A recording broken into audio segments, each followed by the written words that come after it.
Olá, amigos. Este é o Washington Fora de Horas nesta quinta-feira e hoje é 27 de agosto de 2020. E convosco, nos próximos 30 minutos, vai ficar aqui Ana Guedes. Nós temos para vós uma mão cheia de notícias e informação. Vamos falar dos países africanos lusófonos, iremos também falar da Convenção dos Republicanos aqui nos Estados Unidos, isto entre outras notícias. Portanto, esperamos que estejam conosco, em contacto conosco nestes próximos 30 minutos. Vamos então começar aqui com Moçambique, onde o ex-presidente Armando Guebuza diz: não lutamos pela independência para queimar jornais, mas analistas dizem que a afirmação é um recado para o governo do presidente Filipe Nyusi agir. A notícia diz que o ex-presidente moçambicano Armando Guebuza, que já teve divergências com o Canal de Moçambique, condenou a vandalização de que foi alvo a redação do influente semanário. No domingo, recordamos, a redação daquele jornal em Maputo foi incendiada por desconhecidos e Armando Guebuza junta a sua voz a outras que dizem que o ato foi um atentado contra a liberdade de imprensa.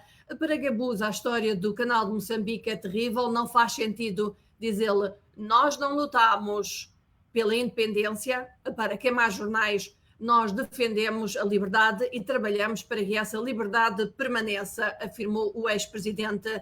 Mas o político e especialista em relações internacionais, Momad Yassine, diz que Guebuza não vem falar à toa.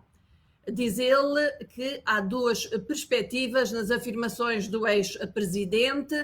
É um recado para quem está no poder de que isto, o incêndio, não deve ser permitido e para, no mínimo, trazer uma resposta. O incêndio que destruiu grande parte de meios informáticos do canal de Moçambique não impediu a publicação da sua edição ontem, quarta-feira, onde destaca a problemática de raptos e a audiência do caso das dívidas ocultas em Londres, no qual Guebuza deve ser ouvido.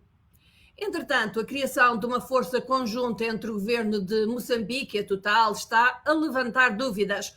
O memorando que foi assinado entre o governo de Moçambique e a Total, relativo à criação de uma força conjunta para a proteção do projeto de gás natural em Cabo Delgado, está a suscitar alguma desconfiança porque não se sabe, por exemplo, qual é a fatura que o Estado moçambicano terá de pagar relativamente a esse entendimento com a Total. O memorando estabelece os termos da intervenção da Força-Tarefa Conjunta, um contingente militar na área de Afungi, na zona mais vasta da operação do projeto de gás natural liquefeito, segundo um comunicado emitido esta semana em Maputo. O projeto Moçambique LNG providenciará apoio logístico à referida força. Os detalhes do memorando não são conhecidos, mas o político Raul Domingos diz que veria com bons olhos uma força conjunta da SADC, de que Moçambique faz parte, até para salvaguardar os interesses nacionais. O académico Carlton Cadeado está de acordo, embora considere difícil falar hoje de soberania nacional em termos absolutos, como se falava no passado. Mais sobre este assunto de Cabo Delgado no nosso site, na internet, www.voaportugues.com. Entretanto, os Estados Unidos vão disponibilizar 730 mil dólares para a construção de um hospital vocacionado ao tratamento da SIDA, isto na cidade da Matola, na província de Maputo. Os fundos são do plano de emergência do presidente dos Estados Unidos para o alívio da SIDA, o famoso PEPFAR. A primeira pedra do Hospital Matola Santos foi lançada hoje, quinta-feira, e as obras vão terminar no final deste ano. Das mais de 140 mil pessoas em tratamento de HIV-Sida na província de Maputo, 60 mil são da Matola. Vamos agora ter aqui uma história de uma menina. A menina chama-se Anastácia Rosário. Ela tem 12 anos e tem problemas com os seus membros, assim, nasceu assim, mas parece que agora vai ter alguma solução. Vamos ver esta história então. Uma história de autossuperação reconhecida pela visão mundial no interior de Morumbala, província central moçambicana da Zambésia, de uma menina que nasceu sem membros inferiores e dedos das mãos incompletos. O pai da Anastâcia conta que alguns vizinhos até chegaram mesmo ao extremo de aconselhar-lhe a matar a bebê para eliminar o que consideravam ser muito azar. Deram-nos o conselho de que devíamos matar a criança, porque era deficiente. Eu com minha mulher não concordamos. Nós dissemos, olha, nós vamos fazer isso, então vocês podem ir embora. Sem força para enfrentar fisicamente a pressão, a menor depende do amor dos pais e da irmã 4 anos mais nova, para lhe levar à escola ida e volta todos os dias, e está agora no 8º ano de escolaridade. Combinei com a minha mulher, vimos que esta também devia se transferir para ir estar aí a auxiliar a irmã. Sobretudo dar-lhe banho, etc., lavar a roupa dela, levar-lhe à escola, no colo. Sensibilizada com o sofrimento da criança de Morumbala, a Visão Mundial, uma organização não governamental, ofereceu cadeira de rodas para ajudar a menor a reduzir a dependência na locomoção. Achamos por bem adquirir o meio circulante, que é para diminuir o castigo que ela tinha de poder se locomover. Já com um sorriso no rosto, a menina Anastâcia quer materializar um sonho de infância, ser enfermeira. Já tem a carinha agora, só ajuda cadernos, pasta, lápis, estojos. E vamos agora passar a Angola, onde as operadoras petrolíferas deverão contratar bens de produção e serviços locais. Os intervenientes nas operações petrolíferas em Angola deverão, a partir de agora, contratar bens de produção nacional e serviços locais, segundo determinaram as autoridades. A medida foi aprovada em Conselho de Ministros, que ontem reuniu. O executivo angolano argumenta, entre outros, que a decisão vai regulamentar a transferência da tecnologia, de conhecimento e também a aquisição de bens e serviços produzidos localmente pelas empresas petrolíferas, o que irá fomentar o crescimento do empresariado angolano. Ainda em Angola, vamos agora ao Mochico, onde a Associação dos Direitos Humanos, Lauleno, duvida que os antigos responsáveis do governo do Mochico, recentemente constituídos, arguidos por suspeita de peculato e violação das normas orçamentais, venham a ser responsabilizados civil ou criminalmente. O líder daquela associação cívica, Benedito Jeremias, dito Dali, disse à Voz da América não ser a primeira vez que altos responsáveis do governo local são indiciados, mas nunca são levados à barra da justiça. A Procuradoria-Geral da República do Mochico constituiu arguido no passado 15 de agosto o ex-administrador do município do Alto Zambésia, Alexandre Paulino Bumba, por suspeita de peculato e de violar as normas orçamentais. O ex-secretário da mesma administração municipal, Augusto José Maconde Chiuemba, e o ex-diretor do Gabinete de Estudos, Planeamento e Estatística, Sapalo Pedro Moachisengue, fazem parte deste mesmo processo. Na ocasião, a Procuradoria precisou que, após interrogatórios dos arguidos, foi-lhes aplicada a medida de coação pessoal de prisão preventiva. E de Moçambique e de Angola vamos a outro país africano lusófono, na Guiné-Bissau, onde o presidente Umaru Sissoko Embalo diz que a Constituição não será aplicada no país. Aliás, diz que a Constituição que será aplicada no país é proposta pela Comissão Técnica para a Revisão Constitucional, mas diz ele que quer mais opiniões. Após receber a proposta da revisão de Constituição, Sissoko Embalo disse que vai analisar submetê-la aos demais órgãos de soberania, nomeadamente à Assembleia Nacional Popular e partidos políticos. O jurista Carlos Vamin, um dos membros da comissão que elaborou a proposta, disse que a revisão tenta eliminar as fricções que existem entre os vários órgãos de soberania e quer criar mecanismos que possam criar ou trazer harmonia no relacionamento entre as diferentes instituições, incluindo a criação de um tribunal constitucional. Ainda na Guiné-Bissau, a Rádio Capital FM vai estar novamente no ar. O bastonário da Ordem dos Jornalistas da Guiné-Bissau disse hoje que só um regime autoritário não consegue conviver com a imprensa livre, isto numa clara alusão à passividade do governo guineense face ao ato de vandalismo que praticamente destruiu as instalações e os equipamentos da Rádio Capital FM em Bissau. Em conferência de imprensa conjunta esta quinta-feira, com a Ordem de Jornalistas e a direção da Rádio Capital, foi anunciada a retomada da programação e serviços noticiosos da Rádio Notícias, um mês depois da sua destruição. Toda a programação da Capital FM vai estar no ar a partir do dia 31, segunda-feira. Até lá, só alguns programas e via online. Vamos até São Tomé e Príncipe, já iremos dar os olás aos nossos amigos que, entretanto, entraram em contacto com o Washington Fora de Horas, mas antes, São Tomé e Príncipe, isto porque o Sindicato de Professores de São Tomé e Príncipe considera o início do ano letivo em dúvida. O secretário-geral do sindicato reuniu-se com o primeiro-ministro, Jorge Bom Jesus, e avisou que a nomeação dos professores é fundamental para o arranque do ano letivo. Perante o aviso, a ministra da Educação, Julieta Rodrigues, respondeu que está a tratar das reivindicações junto do Ministério das Finanças. A ministra informou que, devido à pandemia da Covid-19, o ano letivo 2020-2021, no primeiro ciclo, irá decorrer em regime especial de 3 turnos, de forma a reduzir o número de alunos nas salas de aula. E então, antes de passarmos agora aqui aos Estados Unidos, onde continua a decorrer a convenção do Partido Republicano, vamos dar os alôs aos nossos amigos que, entretanto, entraram em contacto connosco e que nos estão a ver. O Washington, o Fábio Júnior, aliás, está a ver, está connosco, tal como o José Cavaco. Temos também Virgílio António, que nos está a ver, tal como o Laurindo do Nanque, que acaba de entrar aqui e está a ver o Washington Fora de Horas. Temos também connosco o Embalou Balde Aciuto, que está-nos a ver, e o João da Guiné também nos está a ver, tal como o José Camuto, que está connosco.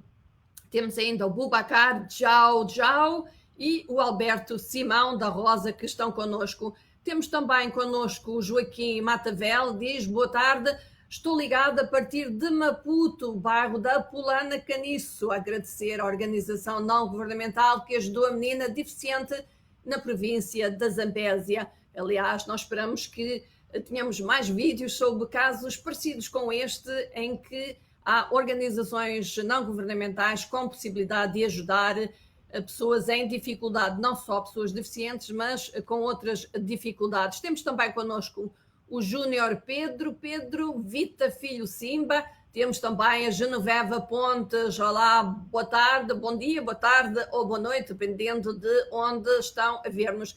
Temos também o Wilson Gatruza, o Kila Robos, o Gil Alfredo Carvalho Nogueira e o Mário Carlos, tal como Abdi Nur Mohamed Abdi. Isto para não falar na Nica Alves, conosco, o Zeifá Pedro, o Manuel Calombo e o Edilásio Macedo, tal como o Gito Ngombe, que estão também conosco. Também o Simão T. Portanto, não vamos esquecer as pessoas que estão connosco. Nós vamos então aqui passar a notícia aqui dos Estados Unidos, e isto porque com mais instabilidade racial, aliás, a agitar os Estados Unidos, em mais um dia da convenção do Partido Republicano, o vice-presidente Mike Pence disse aos eleitores na noite de quarta-feira que não estarão seguros na América de Joe Biden e atacou o candidato presidencial democrático como um parceiro voluntário daqueles que querem reduzir o financiamento da polícia. O presidente Donald Trump e muitos dos seus partidários acusaram Biden de apoiar o Black Lives Matter e também o apelo de outros ativistas liberais para esvaziar, por assim dizer, os departamentos de polícia locais, uma afirmação que Biden tem negado veementemente, mas Pence poderá ter estado certo ao dizer que Biden e a candidata à vice-presidência pelos democratas, a senadora Kamala Harris, da Califórnia, estão abertos a cortar gastos da polícia, mas a usar o que poupam nesses gastos para aplicar em outras agências comunitárias que ajudam a combater e a conter o crime. Pence aceitou formalmente a renomeação para um segundo mandato como segundo em comando de Donald Trump, se eles ganharem reeleição a 3 de novembro, com a sua esposa Karen e cerca de 130 pessoas ouvindo. Pence jurou que ele e Trump nunca irão tirar dinheiro da polícia. Os participantes, muitos deles veteranos militares, estavam sentados próximos uns dos outros, não usando máscaras, como os especialistas em saúde recomendam, para conter a disseminação do coronavírus.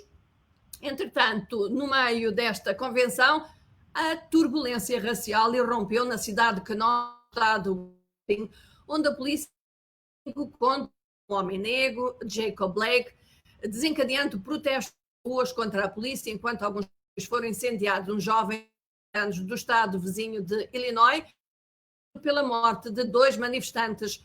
Trump e Pence, junto com vários convenção, retrataram a sua como defensora ferrenha da lei, enfrentando protestos que eclodiram contra a injustiça racial e o polícia, que eclodiram quando um homem negro, como se recordam, George Floyd, foi morto 5 de maio sob custódia policial em Minneapolis, no Minnesota. Trump fará esta noite o seu discurso de renomeação, a carga de recordar que as eleições presidenciais, eleições dos Estados Unidos têm lugar a 3 de novembro, faltam cerca de semanas. Entretanto, o presidente dos Estados Unidos, Donald Trump, disse que vai pedir um teste de drogas para ele e Joe Biden antes do primeiro debate presidencial, mas não ofereceu nenhuma prova das suas suspeitas sobre o seu eleitor democrata. Trump disse em entrevista ao Washington Examiner que ficou intrigado do desempenho de Biden durante as primárias. O presidente não tem prova para apoiar as suas ideias, mas segundo a AFP, fez comentários semelhantes no outono de 2016, no auge da corrida presidencial, postulando que então a opositora, como se recordam, Hillary Clinton, tinha consumido drogas. O primeiro debate entre Trump e Biden está agendado para 29 de setembro. Os 2 subsequentes terão lugar nos dias 15 e 22 de outubro. As eleições, recordamos, são a 3 de novembro. Vamos então falar agora de Covid que nos vai acompanhar nos próximos meses. O número de mortes por Covid em África, esta quinta-feira, de 28.596, mais 320 do que ontem. O número de infectados é de 1.212.000, sendo que as regiões mais afetadas continuam a ser a África Austral e a África, o Norte da África, isto segundo dados oficiais. O país mais afetado continua a ser a África do Sul, em termos de infecções e óbitos. O Egito, que é o segundo país com mais vítimas mortais, a que segue Marrocos, a Argélia e a Nigéria. Segundo dados oficiais, entre os países africanos lusófonos, Cabo Verde continua a liderar em número de casos, tem hoje 3.630 e 38 mortos, seguindo-se Moçambique com 3.508 e 21 mortos, Angola tem 2.332 casos e 103 óbitos. A Guiné-Bissau continua com 2.149 infecções, 33 mortes, e São Tomé e Príncipe 892 casos e 15 mortos. De recordar que alguns números oficiais não são atualizados há alguns dias. A pandemia da Covid-19 já provocou pelo menos 809 mil mortos e infectou mais de 23 milhões e 400 pessoas, isto em todo o mundo. Entretanto, pesquisadores e ativistas dos direitos humanos alertam que a poluição do ar causada por incêndios no desmatamento da Amazónia brasileira pode aumentar a taxa de mortalidade entre pessoas infectadas com o coronavírus, especialmente em cidades próximas à floresta tropical. O presidente do Brasil, Jair Bolsonaro, enviou militares para combater os incêndios do desmatamento em maio, mas especialistas ambientais questionaram se o esforço tem sido eficaz na melhoria da qualidade do ar. Aqui nos Estados Unidos, a Zona Sul está a debater-se com as consequências do furacão Laura, que atingiu oficialmente esta madrugada a costa do estado americano da Louisiana, no sudeste, após uma longa viagem pelos Caribe e pelo Golfo do México. Os meteorologistas dizem que a tempestade está a provocar ventos máximos de 240 km por hora, tornando-se uma tempestade tropical.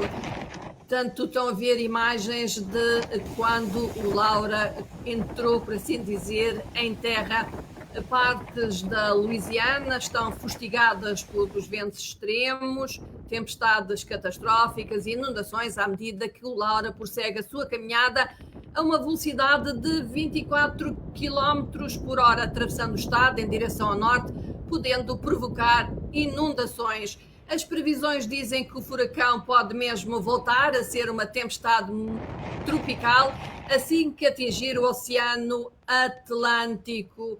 De recordar também que as fortes chuvas podem atingir até sexta-feira partes do Missouri, Tennessee e também do estado do Kentucky.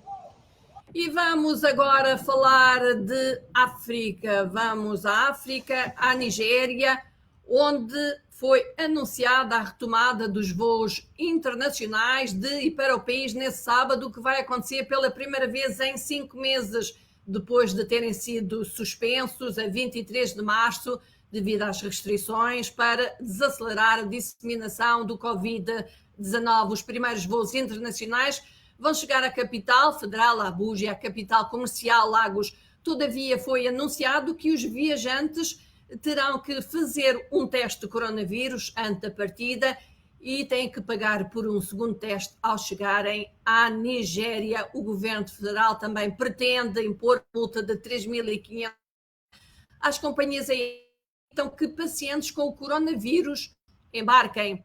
No Congo, 20 soldados e julgados por violações sexuais no leste do país.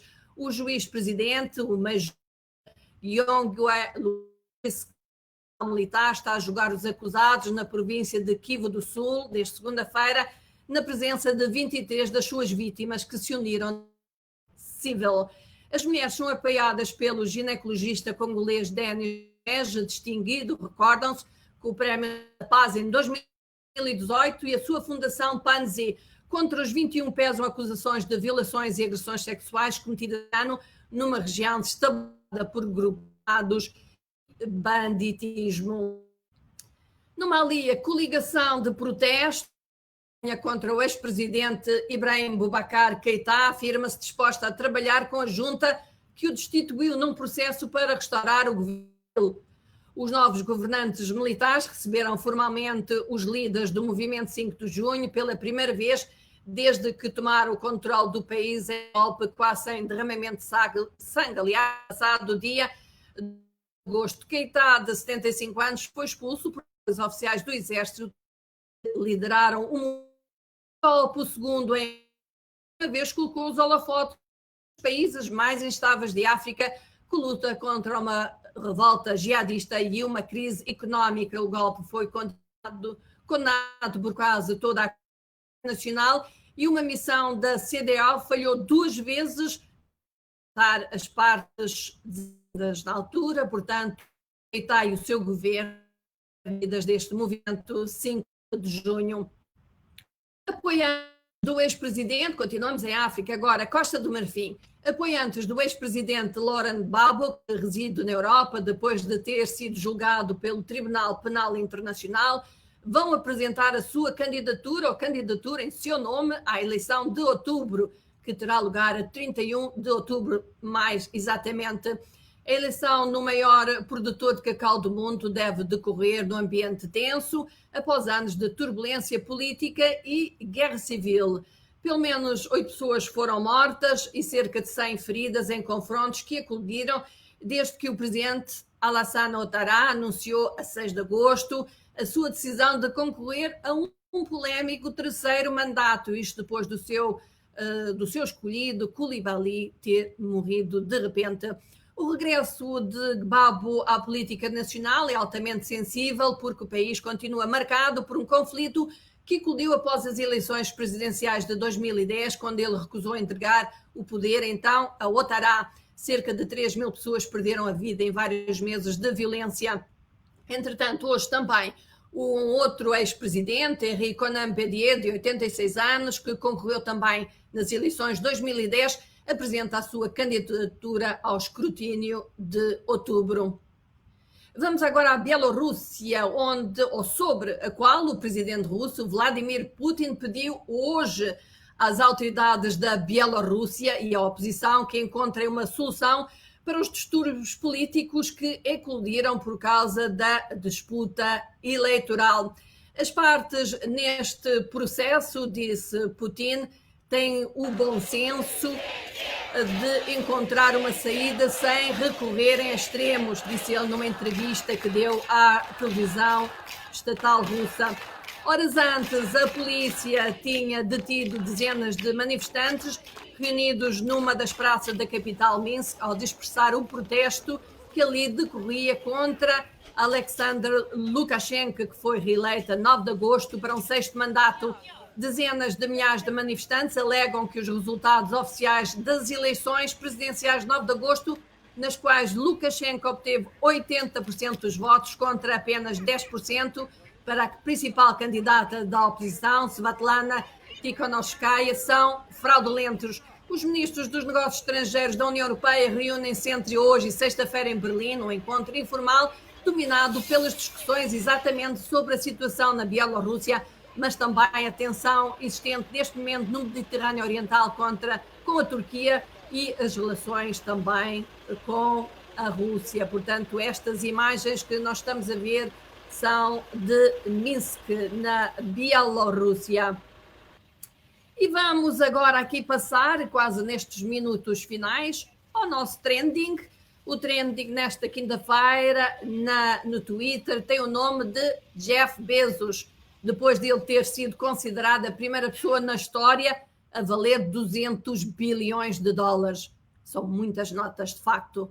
A Bezos já era a pessoa mais rica do mundo, agora o CEO da Amazon viu a sua fortuna passar de 74 para 200 bilhões só este ano. O aumento do património líquido de Bezos acontece depois das ações da Amazon terem sido negociadas a 3.406 dólares e 84 cêntimos, aumentando 1,8%, ou 60 dólares e 35 cêntimos da ação, isto de acordo com o New York Post. Bezos tem agora mais 77 bilhões que Bill Gates, cujo património líquido é um pouco mais de 123 bilhões de dólares.